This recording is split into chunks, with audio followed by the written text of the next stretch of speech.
Welcome back to Agranak Studios. I'm your host, DM Wisdom, and today we're going to be taking a look at the Amethyst Alcove. It is compatible with MÖRK, and if you don't have this amazing game, then I highly suggest you go out and get it. This is the Amethyst Alcove, and it says here on the back, lost within a perpetual snowstorm, chained by ancestral transgressions, caught in a cycle of life and death. The Amethyst Alcove is a hazy hex crawl through the frozen tundra of Cirix and the warm dirt of necromancy. And this comes with a little counter that is velcroed on the back here. And that is a marker for the awesome map that comes with this. So the counter is for placing on the map to show kind of your progression through this hex crawl all the way to your end point. I love the little tidbits.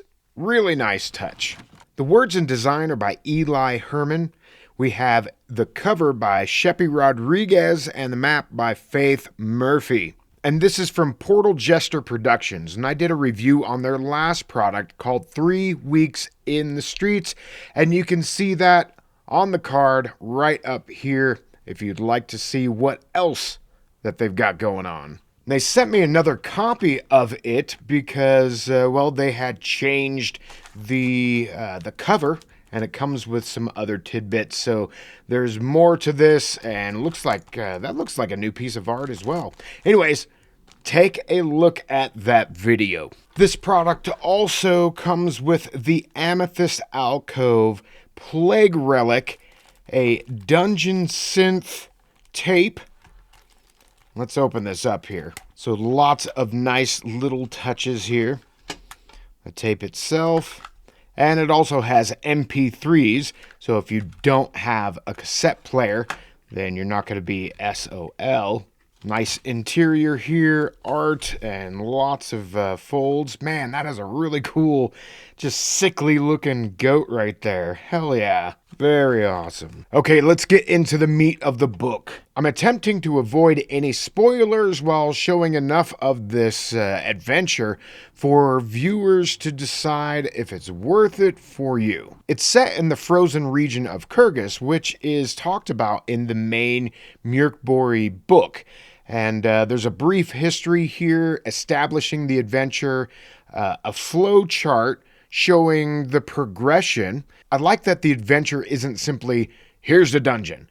Instead, it has travel, a settlement, wilderness, the hex crawl itself, and this gives the adventure some breathing room before the crawl begins. So this gives you a brief overview of Cirix, the town that the adventurers are traveling to, and a cool monster sheet right here that these Cirix owls, might be peering down at you and just making you feel uneasy. And on your way there to the actual town, each player rolls separately on this. It's a D6. So for instance, if you rolled 2, succumb to your addiction. You arrive to town a day after everyone else, in bad shape. So the players begin interacting with the world before reaching the main location. And some people could hand wave that and just have you start in the town, but I think this adds a lot of flavor as you're getting started. Now, this is a strong section here. This is Cirix, the castle town, and you've got different NPCs that are here in the bottom. Things around town, the Broken Spiral, an occult store, and then you have the Black Lung, which is, you can see what they have for offerings: bog blend cigs, runic rolling papers, poison ivy smoke stick, mucus meth. I mean, this is dark. It's definitely not, it's not for kids. Let's just say that. So you've got different rumors and truths that you can roll on as they interact with the different people in the town. There's a tutor that you can interact with, and the cost for 5 silver. They could teach you about animal grifting, volcano survival, prison cooking, etc. And yeah, so, and then the scavengers, refuse, the stuff that you're going to find in the trash that you might be able to harvest and use for this adventure. A half a shield, rotten rope, amputated leg, grubs.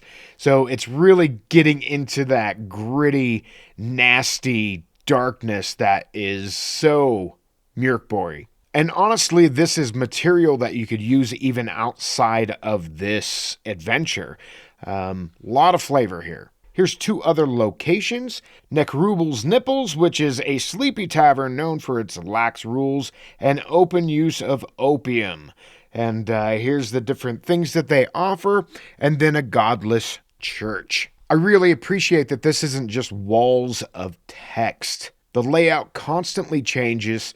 There's different fonts, different graphic styles, mixed illustration techniques, purple accent color throughout. It's clearly a premium presentation. This page introduces the log woman who carries around this huge log that has this amethyst stone inside of it. I'll save all the details if you're interested in this, but I like that the history is broken into digestible pieces instead of 5 pages of exposition. And this gets into Xenotheril and this giant monster creature that was nailed to this particular area using this nail forged from white ore found inside the strange cave located within the alcove. More of the interaction with the log woman, and then gets into the amethyst alcove, and this is the layout, which obviously is a quick reference for the map that is included. From here, people are talking about that creature that was nailed, Xanathero,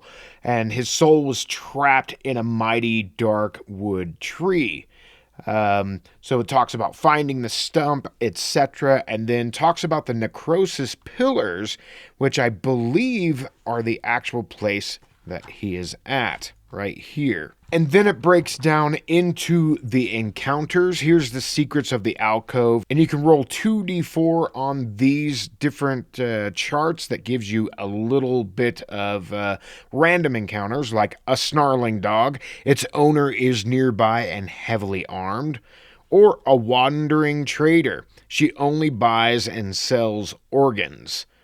Awesome. Great flavor going on here. Very, very cool. I don't want to get too in-depth into the next sections here because this is where the meat of the adventure is. But I want to show you how they have it laid out.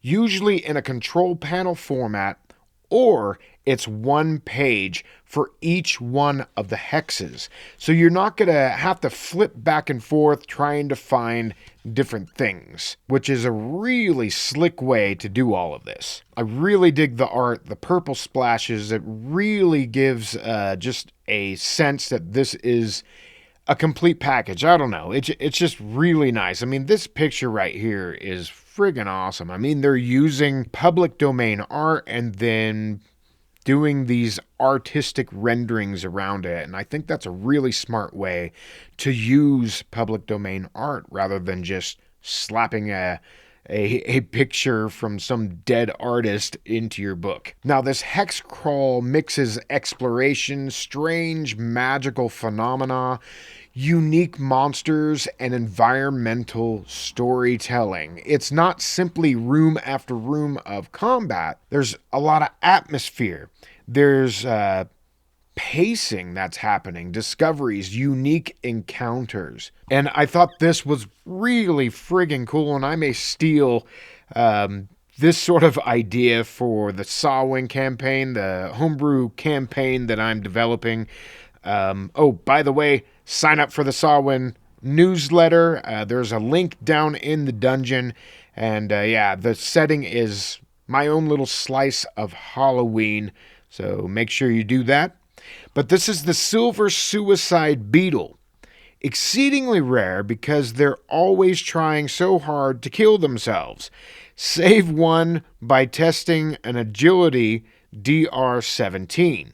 Now, having one on you brings extraordinary luck. Should you die, the beetle dies instead. That's one way to keep a very deadly game, one way to keep your PC alive for at least one more combat, or one more round. It gets into a bestiary, and usually it's associated with certain hexes on the map, like the Blight Mammoth, that is guarded by these claw squirrels. Says right here, aim for the face. Now, there's a lot of originality here. The presentation is awesome. And I really think, even though it's like really artsy, and there's a lot of different splashes of art and color and crazy fonts and all of that, it's still really easy to use. They really, I think, struck a really good balance here. Talks about the outcomes after you've finished doing the hex crawl, what you can do with Xantharel's broken amethyst, and then what's the next steps for the PCs beyond this adventure. And here's a bunch of items that are random that you could throw into the adventure. A floral journal, a half-eaten book, a jar of mud honey, an iron collar, and so much more. I love these gray fire torches, basically your little magic items section here. Frog skin coat, a wilt or an unclean scroll. It gives you some new feats. And then there's also a brand new character class called the Hollow Shell. And then giving you actionable and playable rules for making camp. And as you tell stories around the campfire, then you test your skill, and then you might get an additional max HP or -1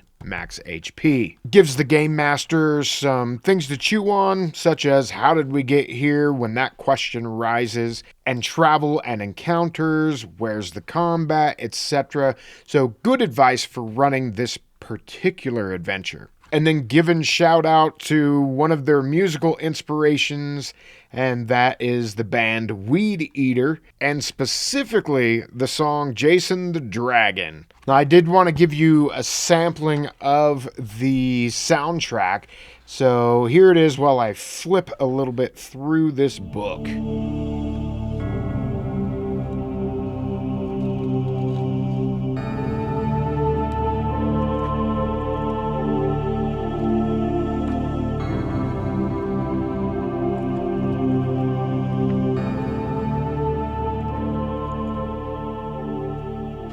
So my final verdict here. This adventure has excellent atmosphere, gorgeous production values, a town that feels useful rather than just filler, lots of random tables, and gameable content. A complete adventure instead of just a dungeon. Things to consider. The graphic-heavy layout occasionally sacrifices quick reference, but the content is to the point, so there's never a lot of searching. It's unapologetically MÖRK in tone and style.